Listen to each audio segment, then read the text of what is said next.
எல்லாருக்கும் வணக்கங்க. பெங்களூரில் ஒரு லாஸ்ட் ஃப்ரைடே ஒரு இன்சிடெண்ட் நடந்திருக்கு. என்னன்னு பார்க்கலாம், அவங்க வீட்டுக்குள்ளே போகலாம். 33 வயசு ஒரு லேடி வந்து மர்டர் ஆகி இருந்திருக்காங்க ஒரு ஹோட்டலில், அதாவது சவுத் பெங்களூரில்.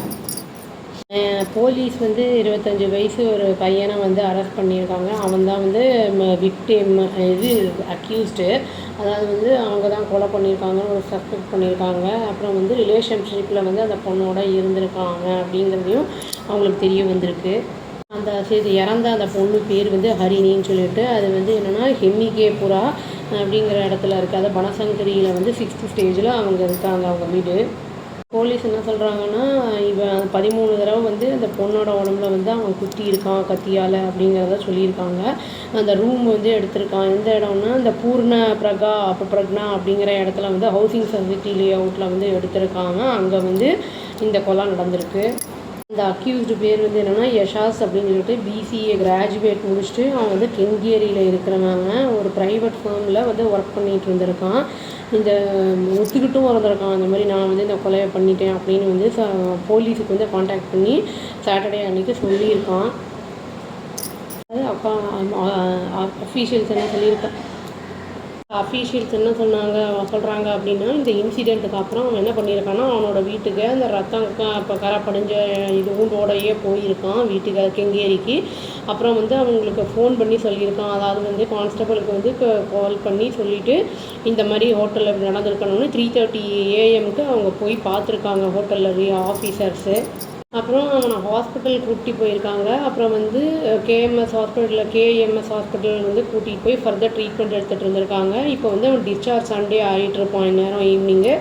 அப்புறம் வந்து சுப்பிரமணியபுரம் போலீஸ் வந்து அரெஸ்ட் பண்ணியிருக்காங்க அவனை. போலீஸு இன்வெஸ்டிகேஷனில் வந்து என்ன சொல்கிறாங்க அப்படின்னா வந்து, இவங்க வந்து ஹரிணி வந்து மேரேஜ் ஆகிருக்கு ஒரு 41 years ஓல்டு ஃபார்மரோட, அதாவது தேசே கவுடா அப்படிங்கிறவரோட, ஹெச்பி அப்படிங்கிறவரை 2012 அவங்களுக்கு வந்து ஒரு 13 வயசுக்கு ஒரு குழந்தையும் அப்புறம் 10 வயசுக்கு ஒரு பொண்ணாலாம் மென்ஷன் பண்ணல. டாட்டர்ஸ் இருக்காங்க, 2 daughters இருக்காங்க அப்படின்னு சொல்லியிருக்காங்க. போலீஸ் என்ன சொல்கிறாங்கன்னா, ஹரிணியை வந்து யஷாஸை எப்போ மீட் பண்ணாங்க அப்படின்னா வில்லேஜ் ஃபேரில் வந்து 3 வருஷம் முன்னாடி மீட் பண்ணியிருக்காங்க. அப்புறம் 2 பேரும் வந்து ரிலேஷன்ஷிப்பில் இருந்திருக்காங்க. அதுதான் வந்து இப்போ எக்ஸ்டர்னல் அஃபேராக வந்து மாறி இருக்குது அப்படிங்கிறதையும் அவங்க மென்ஷன் பண்ணியிருக்காங்க. 2 பேரோட ஃபேமிலி மெம்பர்ஸ்க்கும் இவங்களுடைய ரிலேஷன்ஷிப் வந்து தெரிய வந்திருக்கு. அது வந்து கொஞ்சம் மாதங்கள் முன்னாடி ஹரிணி வந்து இந்த இதை வந்து ரிலேஷன்ஷிப்பை வந்து இது கட் பண்ணிடலாம் அப்படிங்கிற பிளானில் அவங்க வந்து மீட் பண்ணுறதை நிறுத்திட்டாங்க. அவங்களோட ஃபோன் கால், அந்த பையனோட ஃபோன் கால்ஸ்லாம் கட் பண்ணிட்டாங்க. போலீஸ் என்ன சொல்கிறாங்கன்னா, ரீசெண்டாக வந்து அவங்க 2 பேரும் வந்து ஒரு லாஸ்ட்டாக ஒரு தடவை பார்த்துக்கலாம் அப்படிங்கிற மாதிரி பேசியிருக்காங்க. அதாவது 6th June என்ன பண்ணியிருக்கான்னா, யஷாத் வந்து ஹரிணியை வந்து காரில் பிக்கப் பண்ணியிருக்கான் ஒரு 5 o'clock அந்த டைமில் வந்து அரௌண்ட் 5 o'clock ஒரு ஹோட்டல் வந்து ஆல்ரெடி அவன் புக் பண்ணி வச்சுருந்துருக்கான். அதில் வந்து 2 பேரும் கொஞ்சம் நேரம் டைம் ஸ்பெண்ட் பண்ணியிருக்காங்க. ஹரிணி வந்து இந்த மாதிரி எனக்கு இந்த ரிலேஷன்ஷிப் வேண்டாம், நோ லாங்கர் எனக்கு கண்டினியூ பண்ணுறதுக்கு இன்ட்ரெஸ்ட் இல்லை, எனக்கு ஃபேமிலியில் ப்ரெஷர் அப்படிங்கிற மாதிரி அவங்க சொல்லியிருக்காங்க.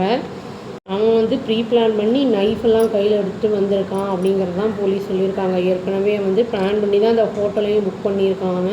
அங்கே வந்து அவளை வந்து இப்போ அந்த பொண்ணை வந்து அந்த லேடியை 13 தடவை வந்து ஹோட்டலை விட்டு வெளியில் போகிறதுக்கு முன்னாடி 13 தடவை அவளை குத்தியிருக்கான் அப்படிங்கிறதையும் சொல்கிறாங்க. அதாவது என்ன சொல்லியிருக்கான்னா, அவன் ஸ்டேட்மெண்ட்டில் வந்து லாஸ்ட்டாக, அதாவது அவனுக்கு வந்து அந்த பொண்ணு வந்து வேண்டாம், ரிலேஷன்ஷிப் வேண்டாம்னு சொன்னதை வந்து அக்செப்ட் பண்ண முடியல. திரும்பி அவங்க ஃபேமிலியோடு போய் அவங்க வந்து ஜாயின் பண்ணிக்கிறான்னு சொன்னதை வந்து ஒத்துக்க முடியாதனால அவன் கொலை பண்ணிட்டான் அப்படிங்கிறத வந்து அவன் ஒத்துக்கிட்டான் அப்படின்னு சொல்லியிருக்காங்க. இல்லீகல் அஃபேர் இருந்தாலே நம்மளுக்கு வந்து ப்ராப்ளத்தில் தான் கொண்டு போய் முடியுங்கிறதுக்கு இது ஒரு எக்ஸாம்பிளுங்க. அவ்வளோதான். Thank you. Please do like, share and subscribe our channel and click the all option and tap the bell icon. Thank you.